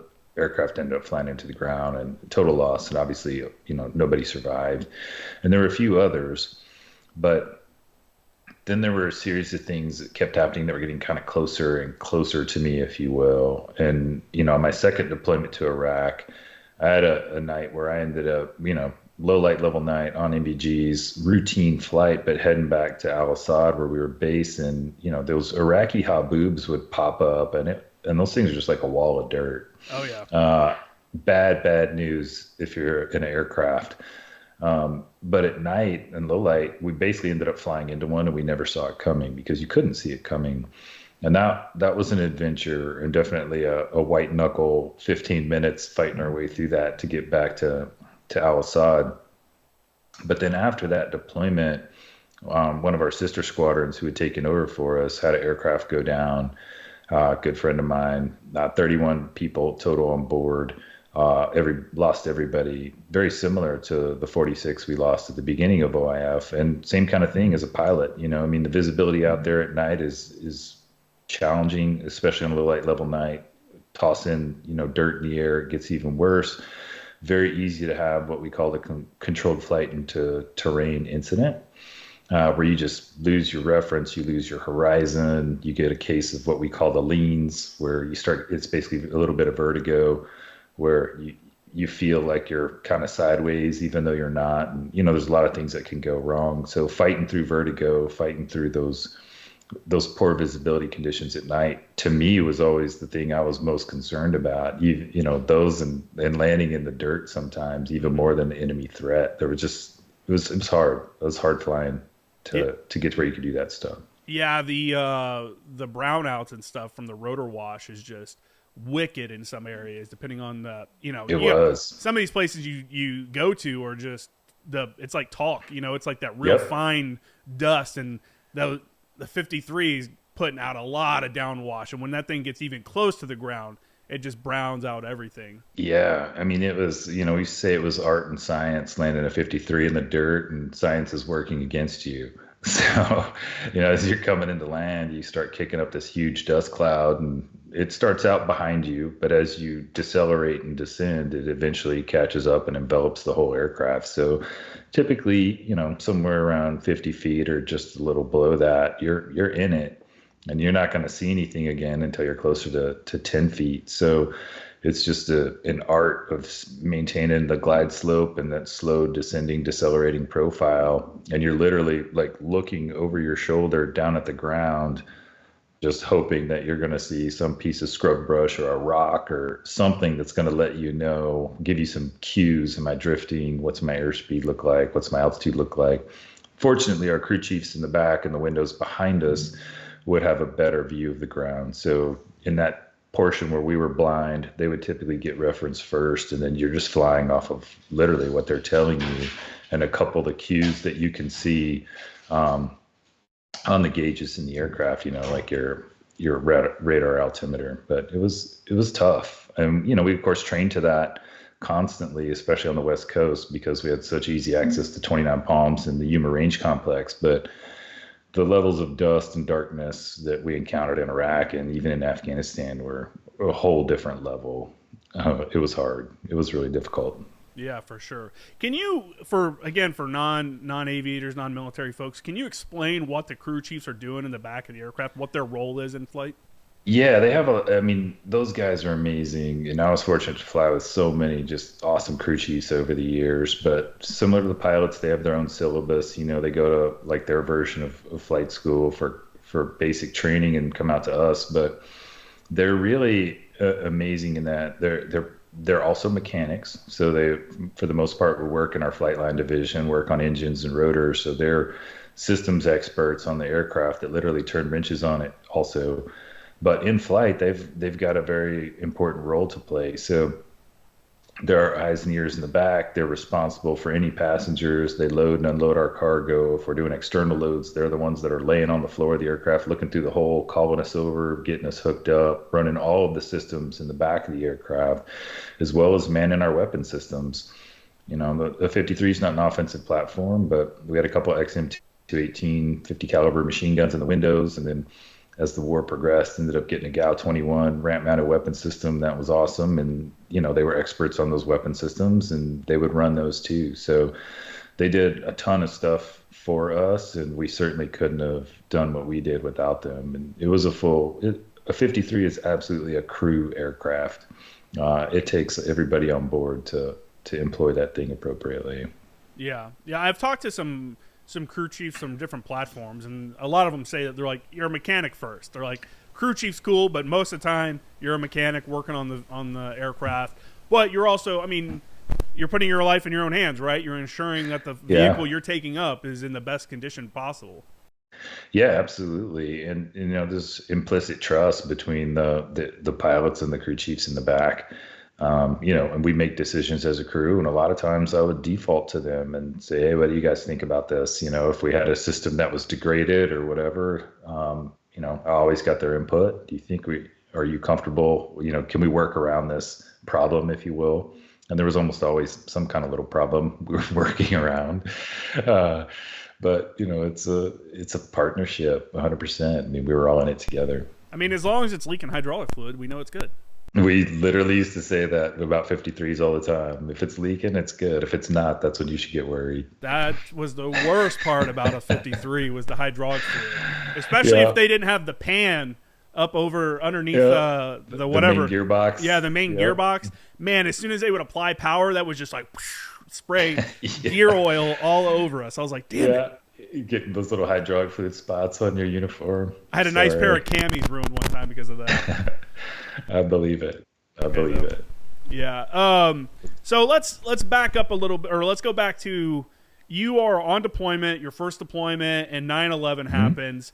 If I understand correctly, if I remember correctly from the book, the squadron is broken up doing different missions. You guys are in Okinawa doing a UDP. Yeah.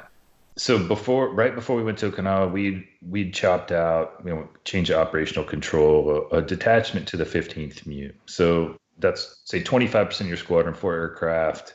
They become part of the 15th MEU here in San Diego, and they're going to deploy aboard, Navy ships.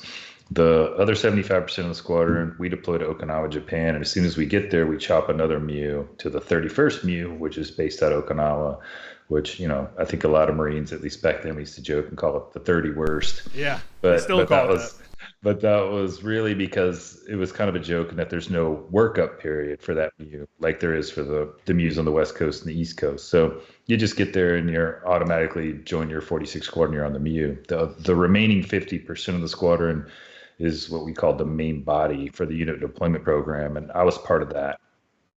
So you're basically doing almost the same stuff you do back home. You're just doing it out there and in the Pacific. So we were doing a bunch of training, and like I said earlier, we did a little, cross country down to Korea. You're just kind of banging around doing stuff, and then 9/11 happens, and we flew down to Guam, set up a special purpose MAGTF, got all geared up to go somewhere, and ultimately didn't really do anything. But at the same time, our 15th MEU detachment was getting ready to invade Afghanistan. So at the tail end of our deployment, right before we came home, I mentioned him earlier, but Spooner Holterman was our WTI on that 15th MEU and led the longest airfield raid in the history of the Marine Corps off of Navy ships when they took Rhino.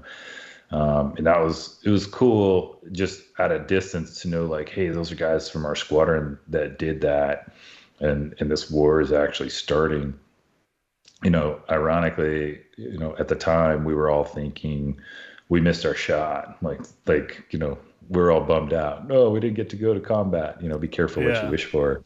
Right. But so we came home, they came home, we reconstituted the squadron. They were total like war heroes when they got back because they actually went and did the thing. And then a few months later, we started hearing about, hey, you guys need to get ready. We might go invade Iraq sometime in the early this next year. And so everything we were doing from that point forward was just gearing up for OIF-1, which would be my second deployment. How does a MEU workup differ from like a combat deployment workup? Well, Mu workup, it's just very structured. It's just an extremely structured sequence of events, and it's typically 6 months long. But the Mu as a whole, because it's a composite unit, you have the Mu staff itself, and then they're taking an infantry battalion, an aviation combat element, which, in the early portion of my career was a CH-46 squadron with detachments of 53s, Cobras, Hueys, and then Harriers attached to it, and then the logistics command element. You got to fuse all those elements together. And so they just do a series of very structured exercises for 6 months to really get everyone used to working with each other before they go out and do it for real. But on a combat deployment, you go through called some similar training, but not really actually, because you're really just, your squadron is going to fall under a higher headquarters structure that's very similar to the one you have at home. So your real responsibility is just making sure that you get your own squadron trained up to meet all the mission requirements. And that's really like the cumulative effect of all the individual Marines in the squadron getting their qualifications so that you're ready to go. And then, when you get closer to leaving on a combat deployment, we always had some kind of pre-deployment training exercise where we got graded, if you will, by an outside entity to make sure we could perform all the mission sets. And that also got more structured over time. Initially that was a combined arms exercise out at 29 Palms. And by my third Iraq deployment, Mott's One had stood up something called Desert Talon, and all the aviation units would go participate in a 3-week Desert Talon course prior to deploying to Iraq. So, as a force, the Marine Corps got more and more structured about preparing those individual units for combat deployments. When you're going, so you're going to Iraq, do you guys do any kind of like SEER refresher, any kind of like regional specific kind of training for something like that in case you are brought down? We did, yeah, and several of us, me included, had been through SEER school, but we got a lot of briefs, regional specific briefs. Most of those actually happened while we were on the ship sailing to Iraq. It was like, once it was confirmed, we're on the boat. That transit over was just endless series of classes and briefs, and the closer we got, the more we started the planning exercises and executing big launches to exercise the deck cycle, just making sure everything was ready to go. But yeah, it was death by brief for those first couple of weeks on the ship, heading to Iraq all day, every day. Well, when you guys got there, were you guys weren't operating off the ship, right? Did you guys become land-based at that point, or were you operating off the ship? Initially, we operated off the ship. So when OF started, we were still on the ship, and I'll never forget this, but we were on the USS Boxer, LHD-4, and, it's basically a helicopter carrier for if someone's trying to envision it, giant flat deck that helicopters and Harriers at the time could take off and land on. But the first time I took off on the Boxer in the Persian Gulf, it looked like the entire United States Navy was in the Persian Gulf. It was like ships everywhere. And it was actually really challenging when you were coming back to the ship, to make sure you were lining up on the right one. So we had navigational aids and things that helped us with that, obviously. But I remember the first couple of times I'd gone and flown into Kuwait, and then we're coming back out to the ship for whatever reason and being like, I really hope we're lining up on our ship, But it was interesting just getting used to operating that way. So we operated off the ship initially. And then for the first couple of big missions, we'd established this big area in Kuwait we called Tactical Assembly Area Coyote, or someone named it that. And it was basically just like this giant piece of desert just south of the Iraqi border. And that's where we were staging all the Marines to get ready to cross the border and invade. So the first couple of flights into Iraq for me, we would pre-position over there in Tactical Assembly Area Coyote when we were working with other units, so everyone would kind of show up at the centralized hub, do your planning, get everything ready, and then we'd take off from there to go execute. And that was the first few weeks, I think, because we flew the initial offload in late February, flew my very first flight in Iraq on March 21st of 2003. And then a few weeks later, Really, I think it was like a couple weeks later, we moved forward to a little airstrip we'd seized called Jalaba. And that was really nothing more than three parallel runways in the middle of nowhere, kind of in the southern desert in Iraq. There wasn't a single building there, but we used a couple of the runways to park aircraft on. Everyone took off and landed from the middle runway, and we built what amounted to a tent city just north of those runways where we all lived for about a month, and then flew out of there and fought from there. What were you thinking when you're on your first flight into Iraq, into an actual combat zone? Man, that I will never forget that day ever. It just the whole thing seemed surreal, and there'd been such a build up to it, because for months we've been talking about going to Iraq, and then I got recalled off of Christmas leave I was visiting my parents in Texas, and got recalled by our XO, like, hey, you got to get back here, we're going. Uh, Set sail a couple weeks later. There had just been so much build up. And we'd been planning that initial insert for a couple of weeks at that point. And we'd been flying off the ship into Kuwait and planning, flying back to the ship. So there was just the amount of buildup was ridiculous. And at the time, I was still kind of a younger guy in the squadron. I was a division leader, so kind of a mid-level guy qual-wise. But on my second deployment, and I was flying with our squadron executive officer, our XO, who was really an awesome guy and was a mentor to me, Brad Brown, call sign was Browner. But we were leading our element in a flight of four, and we ended up doing it with another element of 53s from, I think at the time they were the 15th MEU, I can't remember, 15th, 13th, but we joined up with them to do this big insert into the port of Qasr, which was basically the southeast corner of the country of Iraq. And they had a little port there that we were trying to seize to make sure they couldn't bring basically what amounts of supplies in and out of that port. But when we actually finally took off to fly the flight, it just seemed like it was almost like an out-of-body experience. You're flying across the Iraqi border for the first time, and there's burning tanks on the ground, and it looked like a war zone. And we were lining up in our landing site that where we were supposed to land was literally a parking lot between these two warehouses.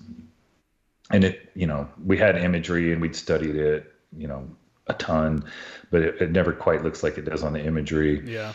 But what had happened was that parking lot was actually covered with sand, which was unexpected. So the aircraft in front of us were having a harder time getting on the ground. We were expecting a fairly easy landing on asphalt, and it wasn't.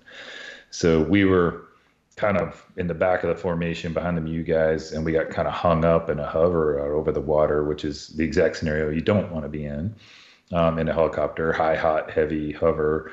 And we were inserting some recon Marines, and they had an interim fast attack vehicle that, we call them IFAC. So that's heavy, a couple dirt bikes, this recon team. So not a great situation. And then as we were in that hover, Browner was like, hey, let's wave off and take it around and come back, which was the right thing to do. And as soon as I was on the controls, as soon as I started pulling power, I heard this popping sound, and we started honestly just kind of falling out of the sky. And my first thought was like, I can't believe I just got shot down on my first combat flight. Like, I was so pissed. Like, I was like, I can't believe I'm going to die on my first combat flight. This is bullshit. I was so annoyed. And then Browner immediately said, hey, it's compressor stall, number one's down, which snapped me back in. And what that meant was that one of our engines had basically flamed out, and it was as a result of being in that high hot hover.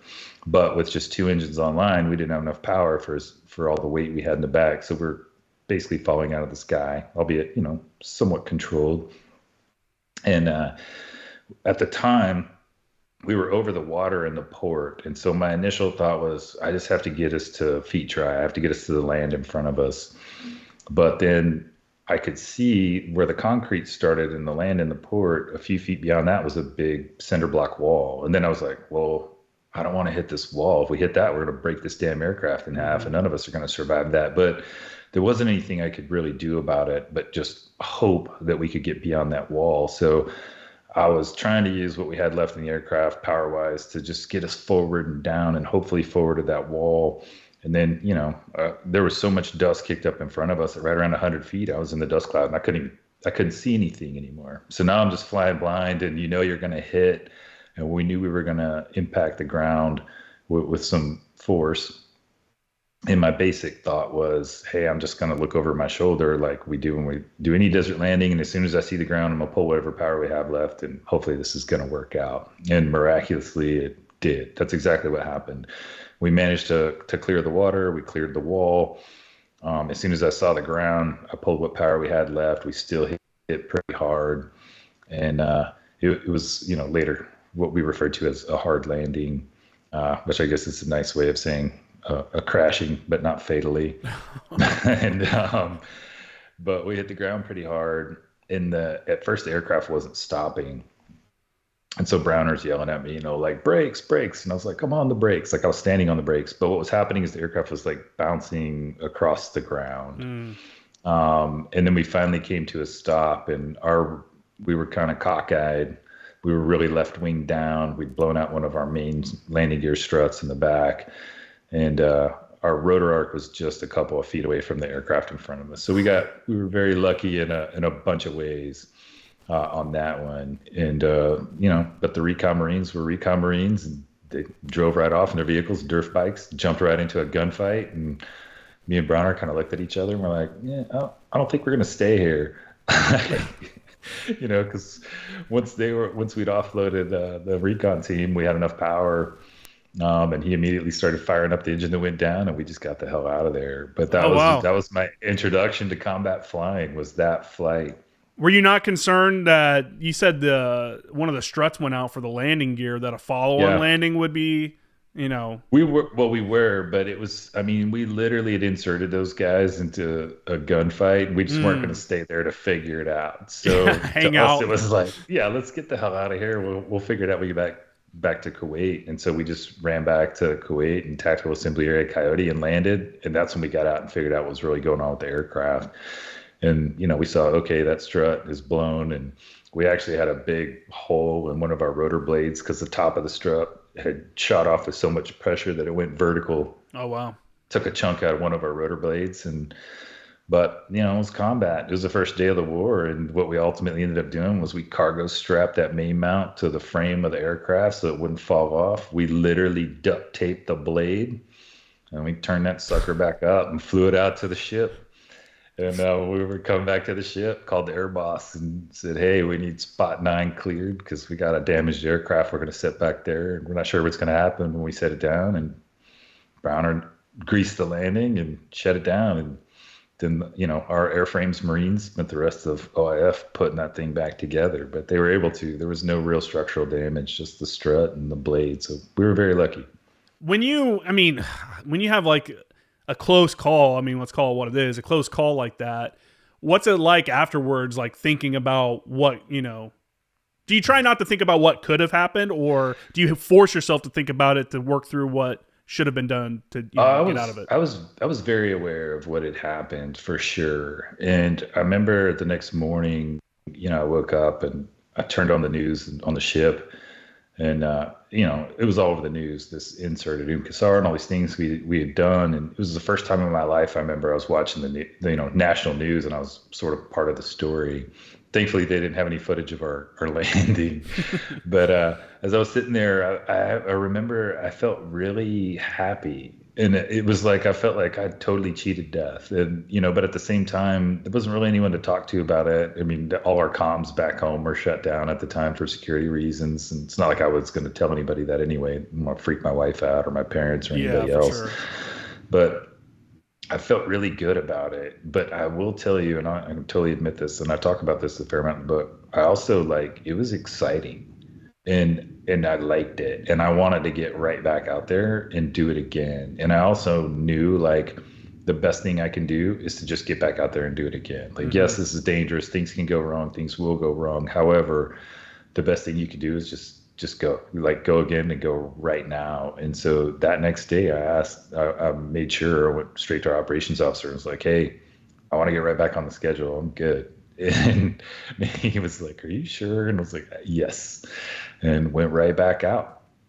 Are there ever pilots that go the opposite way, where they're like, a close call happens and they're like, you know what, man, maybe I don't want to do this? Yeah, absolutely. And I talk about that a fair amount in the book.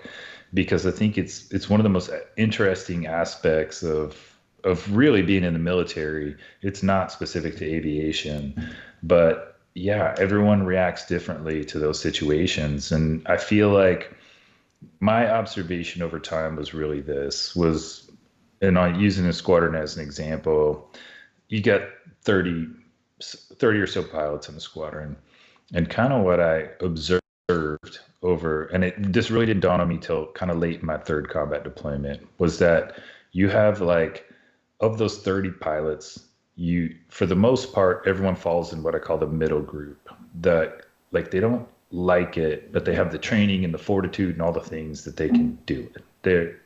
They can do the job and they're fine. Um, and then on the bottom, I hate to use the word bottom, but on one end of the spectrum, you also might have one or two that just discover this isn't for me.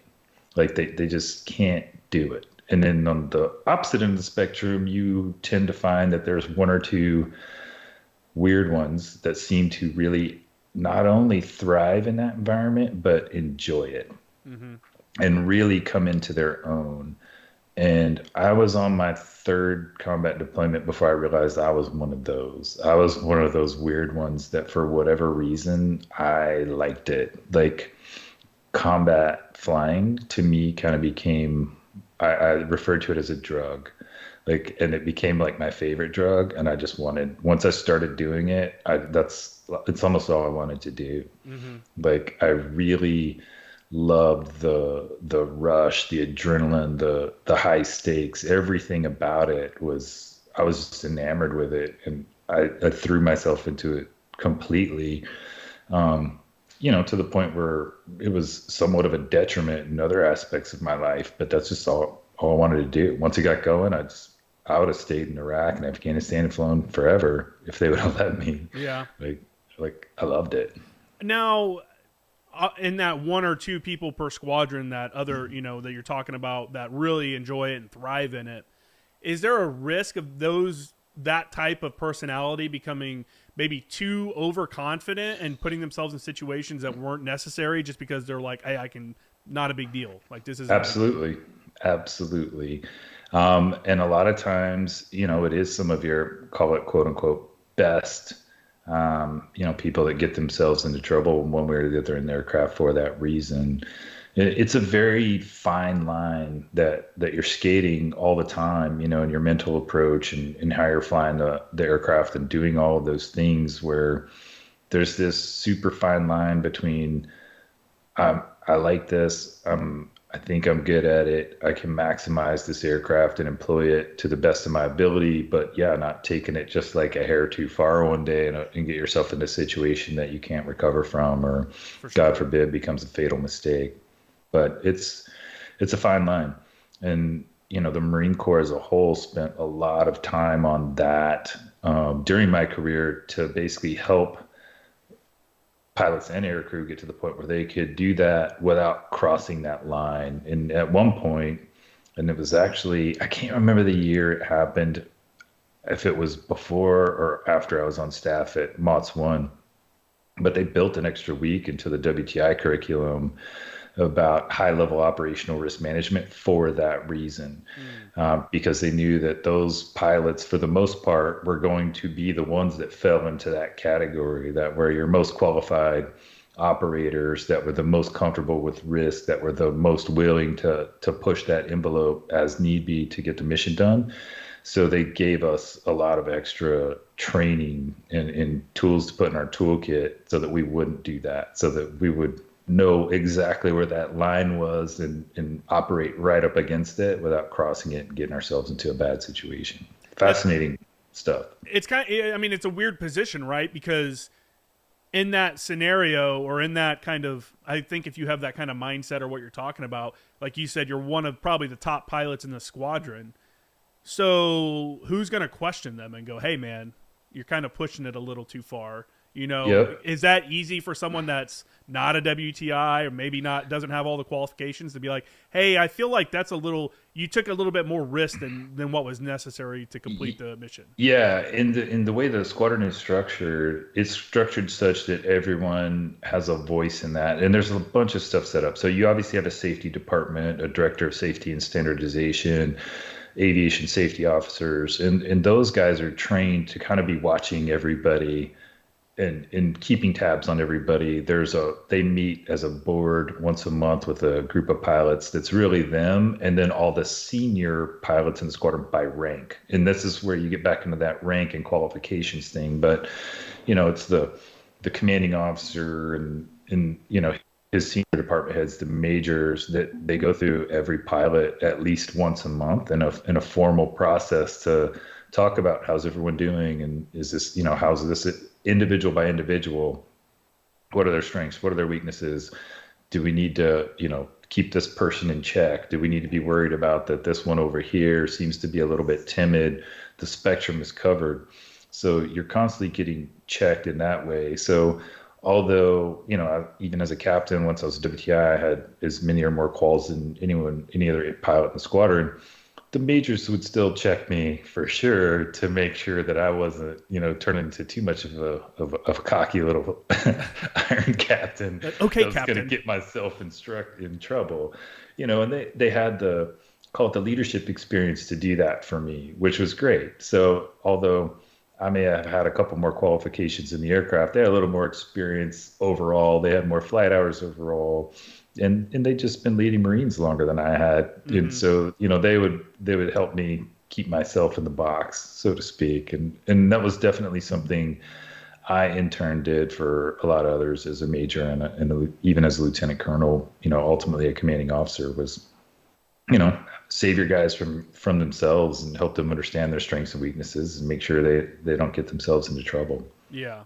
Now, when you're talking qualifications and stuff, is it possible for a pilot to come to the squadron and be like, you know what, I don't want to go to WTI. That is not my aspirations. And they're just kind of not marking time, but, just getting the basic qualifications that are required, not necessarily striving to go farther. I would say for quite a few, that's actually what they do and what they're comfortable with and what they want to do. I mean, not everybody wants to do that. I mean, frankly, it's a ton of work. A ton of extra work to get those upper level qualifications. And, I think a lot of people are very content to play their role in the squadron. And you need those too. I mean, it takes everybody. If you had a squadron that was full of WTIs, frankly, it would be very problematic. There's a reason you only have a couple of those around. I mean, it's like a football team and every position is important. Mm-hmm. So yeah, we had a lot of aviators and enlisted air crew that would, call it to the mid-level of qualifications, and they were very content there, and they were extremely important to the overall squadron functioning at that level. You just have to balance your crews appropriately for the missions, but we were always keeping everybody progressing in some way that was good for them, made sense for them. And sometimes it also just depended on what were their personal aspirations, as be it inside or outside the military later, that would drive that thought process for them too. Yeah, I mean, if you go into it and you're like, I'm just going to get what I need to keep going, is there almost a up or out kind of policy? I mean, can you get command without getting certain qualifications? I mean, you can. What are the I guess bad things about not pushing to get more advanced qualifications? You can. It's not as likely. The more it's weird progression in the Marine Corps, and it's changing. Like, I know it's even different now than when I was going through it. But it's not really something I was thinking about at the time. I wanted to go to WTI for my own reasons. I wanted to become a weapons and tactics instructor. And at the time, that was just me wanting to, in my mind, that was the way I could best contribute to the squadron. Mm-hmm. And whether that might not even be true, but that's what I thought. What I didn't know and hadn't thought through was that put me on a path that ultimately led to command later. Many years later, but I was not thinking about that at all when that process started. And honestly, I don't think many young officers are thinking about that. You know, they get to whatever their unit is and whatever their MOS is, and they're just trying to do a good job and feel it out and Mm-hmm. kind of see where they want to go from there. But you know, we had guys that were happy and wanted to, you know, just get to call it the mid-level of their qualifications and then go back to Pensacola and be a flight school instructor and from there get out and become an airline pilot or whatever. So and that's all good. You need everybody. You need all of those. All of those positions are important across the board. So you need people to kind of take those different paths. And you know, we also have pilots who are just like brilliant, extremely intelligent individuals who would you know end up with mid-level qualifications and then parlay that into going to naval postgraduate school and becoming some kind of scientist or engineer that Yeah. came back to the fleet as a major and did something completely different. So all you know, everyone's kind of on their own track, and it was this total melting pot of people with different backgrounds and capabilities and interests that were all working together in this squadron. At what point, as you're getting promoted, you're taking on more and more more and more responsibility through billets and stuff. When does your flight time start going down? Because obviously the squadron CO is not flying as much as a guy prepping to go to Yeah, WTI. really for me it didn't until I was in command at the end, just by virtue of what I was doing in my billets. So I mean, I flew a ton as a captain, and you know, doing 4 deployments as a captain at the time, that had not happened previously, and that was really just a byproduct of the war breaking out and how we were deploying as a force. So I got a ton of experience as a captain. Then I went out to Mots 1 as an instructor. And in that role, I kept flying quite a bit, not quite as much as I'd done in the fleet, but I still was flying a lot. And then, you know, the Marine Corps made me take a 1 year break and go get a master's degree at Command and Staff College, and then sent me right back to the fleet. So I actually went right back to Miramar after that. And I hadn't even been out of the cockpit long enough to need a refresher syllabus. And 6 months later, I was taking a detachment to Afghanistan as a major. So it was really kind of it never really stopped for me.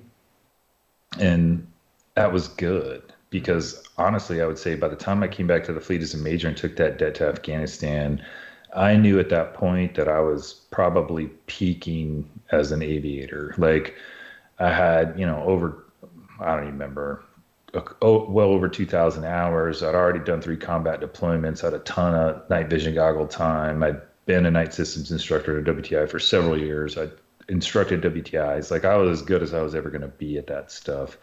So that Afghanistan deployment 2011 was awesome for me from a flying standpoint because I felt like I was ready to fly any mission, anything that was required, and I wanted to be out there doing it.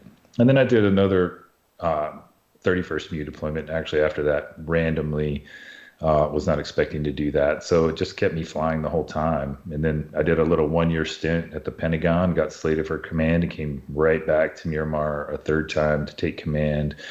And the flying slowed down some there, but at that point, it was important to me, just from a leadership perspective, to still be out there instructing and flying at night. You know, I want to make sure the squadron knew I was still more than capable of doing that, and I enjoyed doing it. So I Mm-hmm. still flew at least like one night a week, or tried to. But for the most part, I let our younger captains and our younger NSIs, the captains and the majors, do most of that.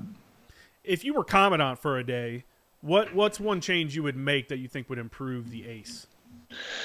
Oh, that's a great question. I mean, you know, obviously the easy default, very biased answer for me is to make the 53 squadrons the hub.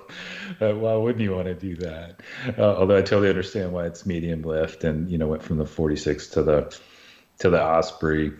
But I don't know. I mean, I actually feel like the Ace is at this point is it's strong. It's great. I mean, especially that you've upgraded the capabilities of all the aircraft. You know, all the Cobras and Hueys have been upgraded, and the 53s are now being upgraded. You got Joint Strike Fighter instead of the Harrier. I mean, it's a pretty lethal package that you're getting in a aviation combat element on a MU these days. Mm-hmm. So it's neat to see that the Marine Corps doing that, you know, over time. Do you think that the 53 mission is going to how well do you think the Marine Corps will utilize 53s when we're looking at FD 2030, this kind of pivot to the Pacific and working small islands? I think it actually gets even more important because it's such a capable aircraft, long range, heavy lift, just the ability to move the amount of people and gear around in a shipboard or littoral environment is really incredible and unique. And the Marine Corps, I always felt like, again, very biased, was kind of the unsung aircraft of the Marine Corps arsenal in OIF and OEF, just because of all the stuff that we could move around in the battle space and as efficiently as we could do it. But you also had the 53s. We flew a lot more named operations, I think, than anyone realized as the war progressed.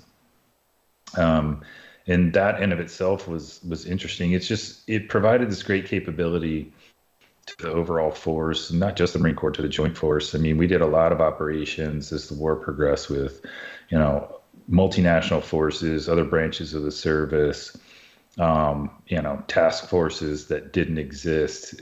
We did a lot of really cool stuff, and we knew as we were doing it, like, no one's ever going to hear about this unless we screw it up. And that's kind of the burden of being an assault support pilot in general, right? Like, it's kind of like logistics. No one notices unless it's broken, Yep. unless you screw it up.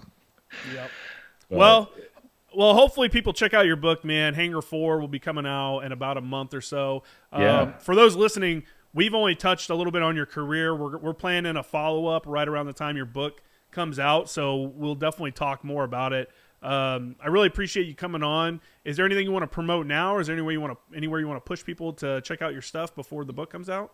Yeah, thank you. Yeah, the book title is Hangar 4, and that's really me just like sharing with people what it was like to be a 53 pilot and fight and fly that machine in these squadrons and over the course of OIF and OEF, and hopefully they enjoy that. It's a really candid look at not only that, but the lifestyle. But yep, the book Hangar 4 set to release on April 9th. It'll be available on Amazon, Barnes & Noble, all the usual places. And in the meantime, you can find me on social media pretty easily. My website is isaacglee.com. My Instagram is @IsaacGlee, and Isaac G. Lee again on Facebook. So I'm constantly putting stuff on social media, little teasers and whatnot, pictures, things from the book that'll be in it when it publishes next month. That's awesome. I really appreciate you sent me an advance copy. For people that are into military aviation and stuff, you'll enjoy the book. I've crushed 9 chapters of it in a short time. I've really enjoyed it, and I'm looking forward to having you back on, man. For everybody out there, for everybody out there, check out my stuff, Former Action Guys and Former Action News on Instagram. My website is jkramergraphics.com, and that's it, dude. I really appreciate it. Yeah, thank you for having me. It was a great time. Take care.